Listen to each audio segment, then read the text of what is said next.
Hello and welcome to another episode of Kenneth Family. My name is Jimmy, and today we got a little bit of a struggle. This is the 2025 Mini Cooper S Convertible. All the Mini Coopers, no matter if it's the regular one or the C here in Canada, the S or the JCW is going to be the exact same. So this will apply to all of those vehicles. But the convertible is different than the coupe. There's less space in the back. The back seat is a lot more upright. As you can see, it's basically vertical back here, but you still get two lower anchors here and you get two upper anchors. That's a little bit harder to reach because you go through the trunk. You lower the rear seats here and the upper anchor is right here. So it's a little different, but should be able to still install car seat, right? Let's try first with an infant car seat. I'm gonna grab my Clek link. I'm gonna put it here. Let's see how that fits in. All right, so I got the base for the Ling right here. Let's put that in and see how easy it is. Being convertible, it does make things a little bit easier. I don't have to scooch into the back. But let's put this in. I've got two lower anchors attached. Push the base back in. Nice and easy. The recline, let's check. I can go to the lowest, or the highest at 45 degrees. So 4 to 22 pounds. Pushing it all the way forward, I can only reach 40 degrees, which can do 35 pounds.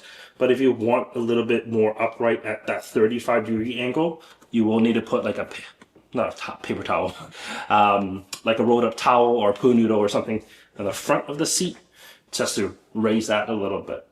But let's put this back down and let's grab the Clek Ling, the infant carrier. Let's see how well it fits in. All right, so I got the Ling here. Putting that in shouldn't be the problem. I mean, it is convertible, tons of space. With the top up, it's going to be significantly more difficult.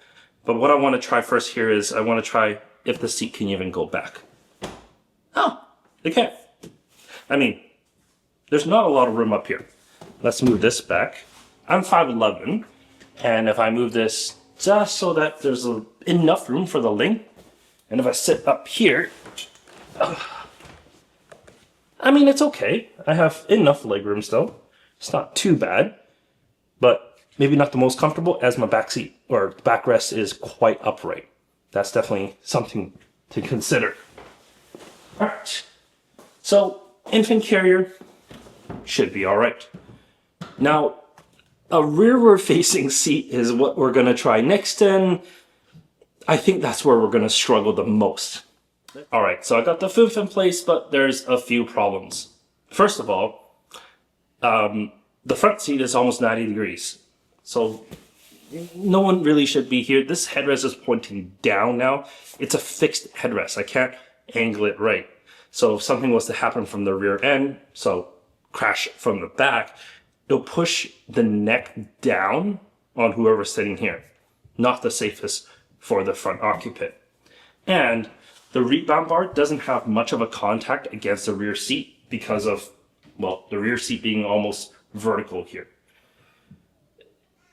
It is possible to carry a child in here, but as it sits right now, I just don't feel comfortable. I wouldn't put my child like this in this seat.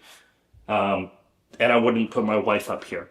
That's just asking for trouble, I feel. I'm still going to install it. I'm still going to put the seatbelt on just to try it out and see exactly how much space there is and whatnot. But I think this is the first time in a video where I just think it's a little too unsafe to be carrying your child like this. All right, so I have the FIF installed here. This was definitely difficult and maybe on the list of things I probably wouldn't recommend. And there's a few reasons for that. First of all, I mean, if you have the top up, there'll be literally no way for you to put your child inside. You'll be going through the driver's side to do so. I mean, possible, yes. But then we move on to the rebound bar. It doesn't have really good contact across the back. Only the top of the rebound bar is connected here. The base of the seat, while it is completely flat, that itself is fine, but it moves the passenger side really far forward. So like I'm 5'11" and sitting in front, like there's already limited room just for me to get in. And once I'm in, my neck is like this. So if a crash was to happen, I think I'll just be in a really bad state. So sitting up here, not the safest. Back there, also not the safest. So I wouldn't recommend you putting a rear-facing seat like this inside a Mini. However, when they grow up a little bit more, when you put forward-facing, that is possible. So let me switch that out. All right, a forward-facing, as you can see, I actually have the lower anchors pushed in, because if I have them out, because of the backrest, it just wouldn't fit right. So I have those in, so I'm just going to use the seatbelt method to get this installed. Possible and manageable. But you do have to go into the tailgate or to the trunk to fold down the rear seat, because you need to put the upper anchor in place first. Not installed, just in place. Because once you push the seat back, you're just not going to have access to that anymore.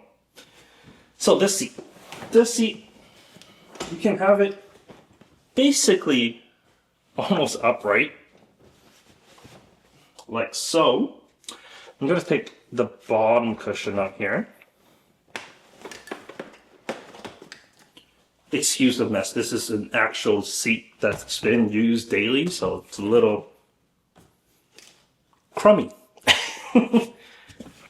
But let's get this seat going here. I mean, I guess another benefit of having a convertible is makes this part a little easier. When you're threading the seatbelt through, you just have a little bit more space vertically. All right.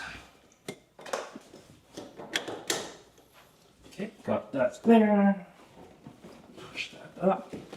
I'm just going to put my knee right here in the base.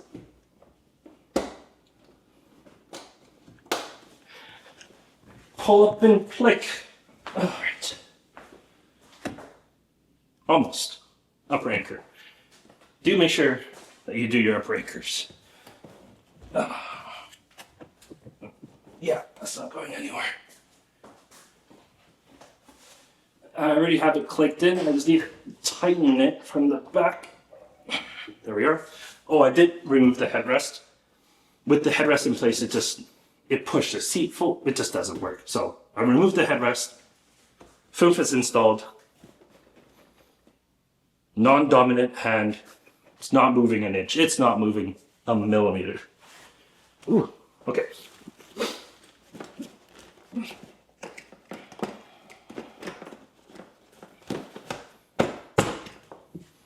There we go.